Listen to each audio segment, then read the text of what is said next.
انواع کو سیانے ہو جائیں، یہ سیانے نہیں ہو رہے، ہمیں بات کرنے کی بھی اجازت نہیں۔ شعر کہہ دیتا ہوں کہ ہم آہ بھی کرتے ہیں تو ہو جاتے ہیں بدنام، وہ قتل بھی کر دے تو چرچا نہیں ہوتا۔ انہوں نے نہ کدے پوچھے جے، سانو ہی آخیا جے چپ رہو۔ لیکن بھائی یہ اس ممبر کا تقاضا ہے، میرے امام اعظم کا فتویٰ ہے، جو عالمی حالات سے باخبر نہ ہو وہ جمعے کا خطبہ نہ دے۔ وہ جو رٹی رٹائی باتیں ہم سے نہیں ہوتی، اس لیے کہ جلال بادشاہی ہو یا جمہوری تماشا ہو، جدا ہو دین سیاست سے تو رہ جاتی ہے چنگیزی۔ حق بات انشاءاللہ ہو رہی ہے اور ہوتی رہے گی، یہ بات صاف ستھری ہے۔ اگر کوئی بات ایسی ہوگی تو وہ بات، اگر غوث پاک اپنے خطبہ جمعہ کے اندر کہہ سکتے ہیں کہ میں ظالموں کو حکمران نہیں بننے دوں گا، تو ہم تو ان کے نوکر ہیں نا، پھر ہم قادری کیسے ہوئے اگر غوث پاک کے طریقے پہ عمل ہی نہ کریں تو۔ اس لیے مہربانی کرے ہمیں کوئی شخص ایسا مشورہ نہ دے، بلکہ کئی دفعہ ظلم ہوتا ہے، جب کوئی مشورہ دیتا ہے تو اور تیز ہونے دل کرتا ہے۔ اس لیے مہربانی کریں ایسی کوئی مشاورت نہ کریں، بالکل جو غلط بات کرے گا اس پہ ہم بولیں گے، اور آہستہ آہستہ نہیں، کھل کھلا کے بولیں گے، بالکل بولیں گے۔ اس لیے کہ اللہ نے زبان دی ہے، وہ کسی وڈیرے کے قدموں میں بیٹھنے کے لیے نہیں دی، وہ رسول اللہ کے ترانے پڑھنے کے لیے دی ہے۔ ترانے پڑھنے، اگر حضرت بلال رسیوں میں بند ہو کے اور ابو لہب اور عتبہ اتیبہ اور عبداللہ بن جدان اور امیہ بن خلف جیسے لوگوں کے بیچ کھڑے ہو کے کہہ سکتے ہیں نہیں بات جو سچی ہے وہ کی جائے گی، تو ہم ممبر رسول پہ بیٹھ کے نہیں کہہ سکتے؟ اپنے بھی خفا مجھ سے ہیں، بیگانے بھی ناخوش، میں زہر حلال کو کبھی کہہ نہ سکا کند، میں کہتا ہوں وہی بات سمجھتا ہوں جسے حق نے ابلائے مسجد ہوں میں توحید کا فرزند۔ اس لیے کوئی شخص یہ نہ سمجھے، ہاں یہ بات علیحدہ ہے کہ ہمارا سیاسی ایجنڈا کوئی نہیں، ہمارا ایجنڈا رسول اللہ کی نوکری ہے صلی اللہ علیہ، سیاسی ایجنڈا کوئی نہیں۔ اللہ کے فضل کی محبت تو سیاست کا چلن چھوڑ دیا، ہم اگر عشق نہ کرتے تو حکومت کرتے، وہ بات علیحدہ ہے۔ بہرحال عام دام برسر مطلب، حضرت جابر ابن عبداللہ رضی اللہ تعالیٰ عنہ کہتے ہیں زوجہ نے کہا کان میں کیا نام، میں نے کان میں جا کے کہا حضور 2-4 بندوں کی روٹی ہے آ جائیں کھانا کھا لیں۔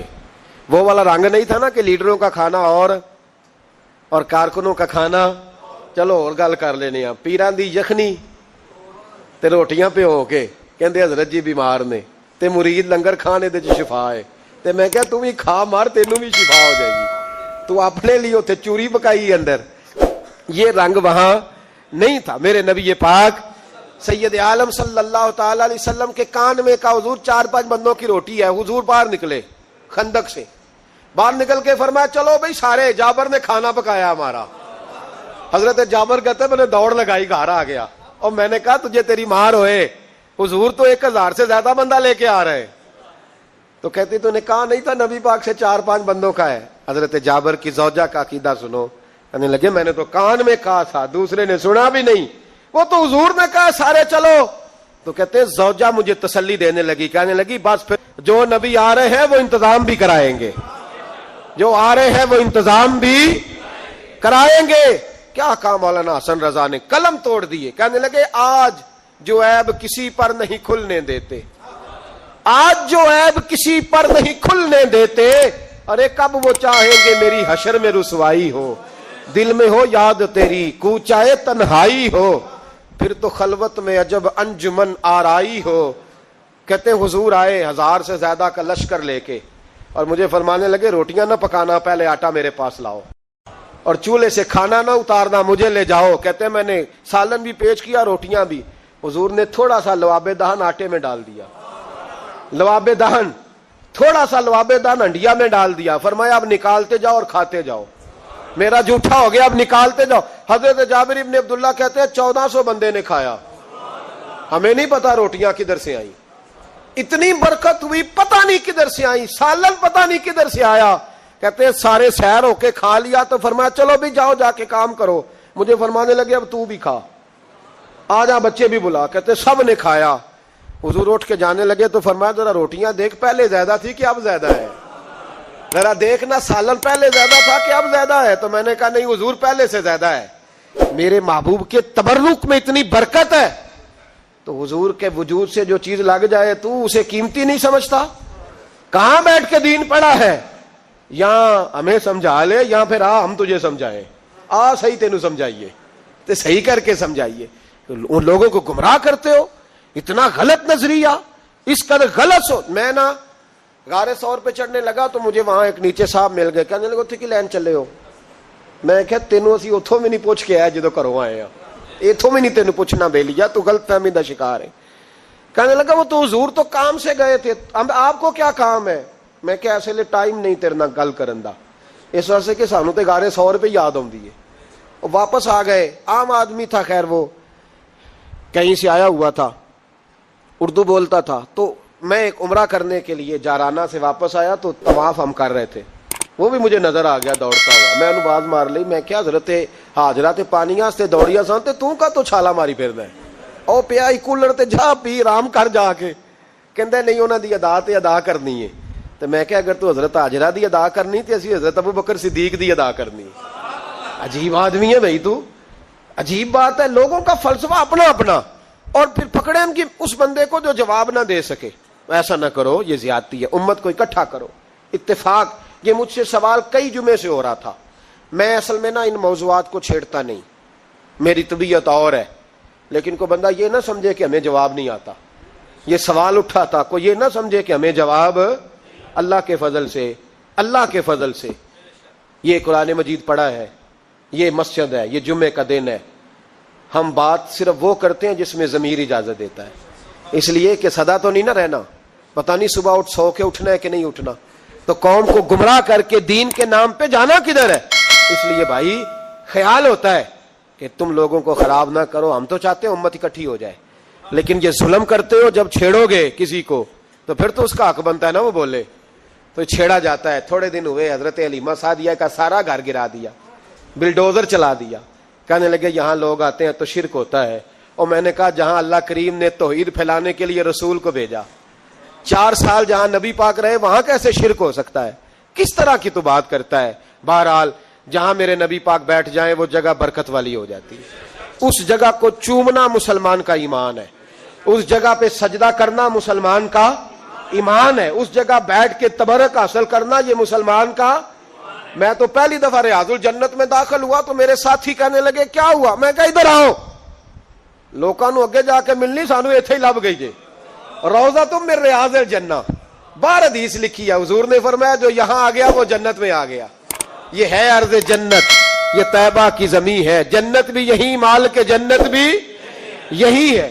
ایک بات اور کرنی ہے, بڑی ضروری ہے, میری بھی اور آپ کی بھی ذمہ داری ہے, اس کو بھی ضرور کرنا چاہتا ہوں. سن لیں, محمود غزنوی نا گزر رہے تھے, یہ آپ نے نا میری طرف دیکھنا ہے, یہ بات سنتے ادھر دیکھو, خاص اہم مسئلہ ہے, اس پر بڑا ضروری ہے آپ کا متوجہ رہنا. محمود غزنوی کہتے ہیں میرے دل میں خیال آیا کرتا تھا ہمیشہ کہ میں واقعی سبکتگین بادشاہ کا بیٹا ہوں یا معاذ اللہ میرا باپ کوئی اور ہے. اور ایک خیال مجھے آتا تھا کہ قیامت واقعی قائم ہوگی, شک رہتا. اور تیسرا میرے دل میں خیال آتا تھا کہ یہ مولوی بیچارے کمزور سے ہوتے ہیں, تو حدیث پاک میں آتا ہے کہ علماء نبیوں کے وارث ہیں. تو یہ واقعی حدیث سچی ہے یا مولویوں نے اپنی شان کے لیے بنا لی ہے؟ کہتے شک تھے 3, میں کہتا نہیں تھا کسی سے, پر دل میں رہتے تھے. تو ایک دن میں ہندوستان کی ایک گلی سے گزر رہا تھا, تو دین کا ایک طالب علم نے ایک کونے میں بیٹھ کے, کھڑے پہ پھٹے پہ بیٹھ کے نا سبق یاد کر رہا تھا. اسے جب سبق بھول جاتا نا, تو ایک ہندو کھتری کی دکان تھی, اس کے اندر چراغ جل رہا تھا اور ایک چھوٹا سا روشن دان تھا, اینٹ نکلی ہوئی تھی, وہاں سے نا ایک کرن باہر آ رہی تھی روشنی کی. تو وہ طالب علم جب سبق بھول جاتا تو کتاب روشنی کے آگے کرتا, عبارت دیکھتا, پھر کونے میں جا کے یاد کرتا. محمود کہتے ہیں مجھے بچے کا ذوق بڑا اچھا لگا, میں نے اسے بلایا, میں نے کہا بچے تم لالٹین کیوں نہیں خریدتے؟ تو کہنے لگا میں یتیم ہوں اور رسول اللہ کا دین پڑھنا میرا شوق ہے, مدرسے میں پڑھتا ہوں پر غربت ہے, لالٹین نہیں. کہتے ہیں میں نے اسے تھپکی بھی دی اور لالٹین بھی دی. میں نے اسے کہا 2 سپاہیوں کی ڈیوٹی لگائی, جب تیل ختم ہو جائے تم نے تیل پہنچانا ہے. محمود کہتے ہیں زندگی میں بڑی نیکیاں کی تھی, پر جتنا سکون آج ملا پہلے کبھی نہیں ملا تھا. کہتے ہیں شاہ کی نماز پڑھی تو دل میرا ٹھنڈا ٹھنڈا ٹھار, پھولوں کی سیج پہ میں سویا. کہتے ہیں آج تو میرے نصیب ہی جاگ گئے, نصیب ہی جاگ گئے. کہتے ہیں سارا شہر ایسے جیسے پھولوں کی طرح مہک رہا ہے. کہتے ہیں میں کیا دیکھتا ہوں کہ خواب میں میرے رسول تشریف لے آئے. خواب میری وچ ماہی آیا تے میں گل وچ پا لئیاں باواں تے ڈر دی ماری اکھ بھی نہ کھولاں کتے پھر وچھڑ نہ جاواں. اور کسی شخص نے کہا تھا چر ہویا مینوں ترلے لیندیاں کدی موڑ میرے ول واگاں. خواب میری وچ ایک وار جے آویں میں ساری عمر نہ جاگاں. کہتے ہیں حضور آئے خواب میں, ایک جملہ حضور نے کہا, ایک جملہ نبی پاک صلی اللہ علیہ وسلم نے کہا ایک, اور میرے تینوں سوالوں کے جواب دے دیے. ذرا دل کے کانوں سے سننا. کہتے ہیں محبوب فرمانے لگے او سبکتگین کے بیٹے, تو نے آج میرے ایک وارث کی خدمت کی ہے, میں قیامت کے دن تیری سفارش کروں گا. کہتے ہیں مجھے سمجھ آ گئی کہ میں سبکتگین کا بیٹا ہوں, مجھے سمجھ آ گئی کہ قیامت قائم ہوگی, مجھے سمجھ آ گئی کہ علماء نبیوں کے وارث ہیں. 101 حافظ شہید ہو گیا. 101 پھول جیسے بچے. اور جب اتحادی فوج کا, افغان اور امریکی فوج کا جب بم گرا نا, تو حافظوں کے ہاتھوں میں سندیں تھیں اور ان پر لکھا تھا کہ انہوں نے قرآن پورا پڑھ لیا. ان کے ہاتھوں میں نا, ان کے سروں سفید رنگ کی پگڑیاں تھیں.